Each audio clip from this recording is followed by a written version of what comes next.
to the Congregation of the Clergymen in Rome. It's in all confidentiality, and it's not only about St. Bear's Church in Crispin's Island, but also about other churches in the municipality of Cape Breton. It starts in 2005, why Bishop Leahy was in power. He had a pastor, his name was Charles Donovan, stationed at St. Columba in Iona, and he was staying in the glebe. The glebe in Christmas Island wasn't in good enough shape, so they put him there. He was saying Mass for St. Columba in Iona and St. Bear's in Christmas Island. Somewhere around 2005, he mentioned that because of him staying in the glebe in Iona, that Iona was to become the mother church of St. Bear's instead of the other way around. St. Bear's is listed under St. Columba as a mission church of St. Columba. So what we think happened was that Bishop Leahy had changed the status of the church. Legally,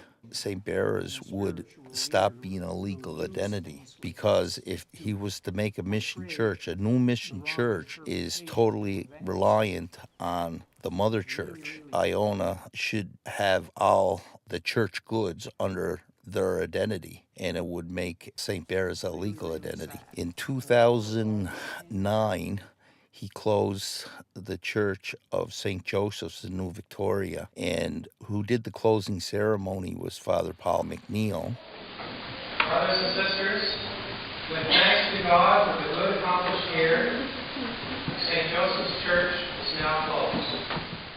Father Paul McNeil is a priest. To take the consecration off a church, it should be a bishop. Bishop Leahy didn't do that. He got priests to do his closing masses, which was pretty much a legal church closure. It's not taking the consecration out of it. It's not properly suppressing it. He also did it with another priest that on the same day with church called St. Agnes in the town of New Waterford, August 29th, 2009. That date might sound a little familiar because that's just before Bishop Leahy gets caught with pornography at the border. We have two churches that were closed by priests, and then afterwards were totally demolished without the consecration taken off of them.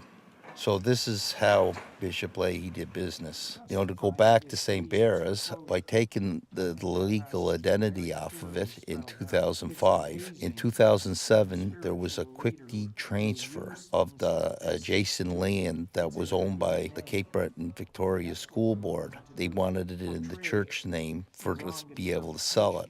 2008, Father Paul Abbas was taken in after Father Hutley was only there for 2 months. The parishioners loved him and didn't want to see him leave. But Leahy put Father Paul Abbas in control of the three parishes in question. The reason we believe that Father Paul Abbas was put in as our parish priest was because he was to close the parish, because it was lined up as it didn't have a legal identity no longer. The deed transfer had taken place. So we believe that he was put there by Bishop Leahy to close the church. Now, of course, this is long before any pastoral plan by Bishop Dunn and so on and so forth. Bishop Leahy gets caught with pornography at the border September 15, 2009. He was arrested for smuggling pornography on the 15th, and he signed off on a multi-million-dollar lawsuit. His signature is on the documents that we got from Access Nova Scotia, that he signed off on this agreement 2 days after getting caught at the border with pornography. September 25th, they recharged him with child pornography instead of just pornography. And he resigned the very next day, which was the 26th of September 2009. Our thing is that shouldn't he resigned on the 16th of September after being charged initially, instead of waiting till the 25th till the big charge came and not sign this agreement? It just doesn't seem right for a bishop that just got caught at the border with smuggling pornography to sign off on a multi-million-dollar agreement 2 days after that fact. Canon law says that on the resignation of a bishop, that the victor general and the victors that are in power with that bishop are automatically dismissed. Not in our case. In our case, Father Angus McDougall, which was Victor General, and Father C.N.E. McNeil continue in office until their resignation came in April 4th, 2010. This is not lining up a really good format for Bishop Dunn to be taking over and not following canon law. Canon law also says that from the time that Bishop Dunn was appointed on November 21st, 2009 by Pope Benedict, that he has a timeline of 2 months before the ceremony by the people to swear him in. This didn't happen.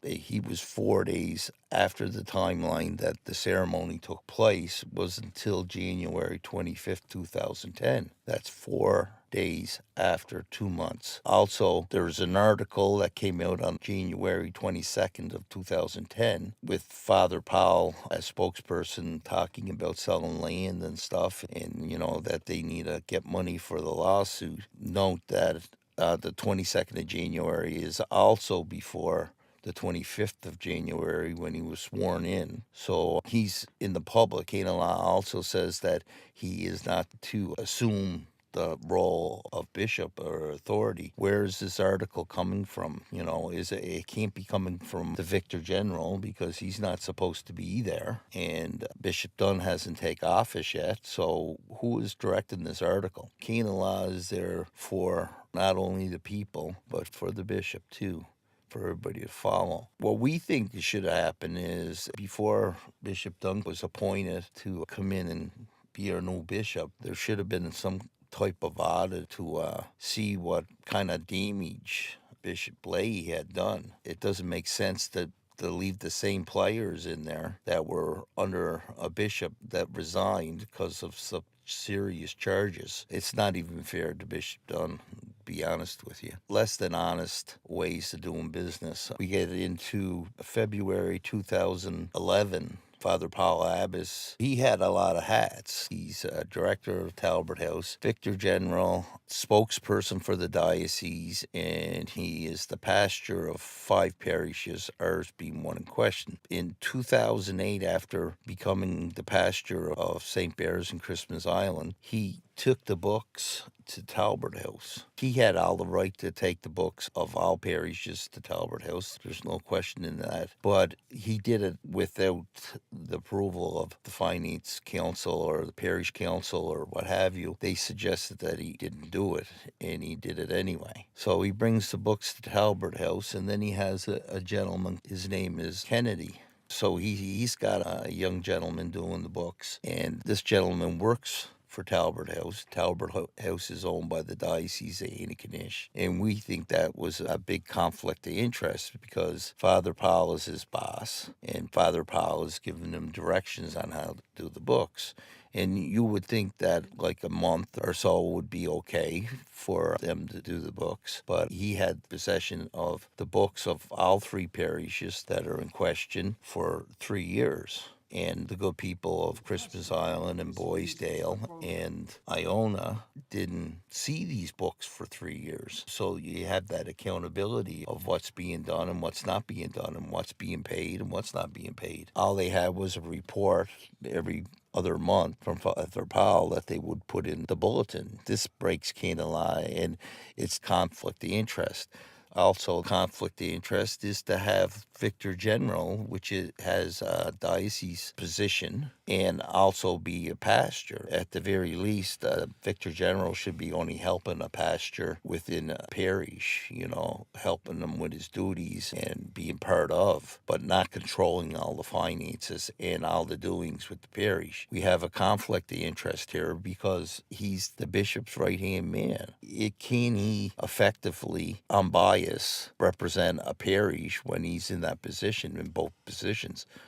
We think not. He's also involved in the sales of property, the closure of churches, representing as spokesperson for the diocese. He's much too involved in the closure of churches to effectively speak for the people of the parish or to hear their voice.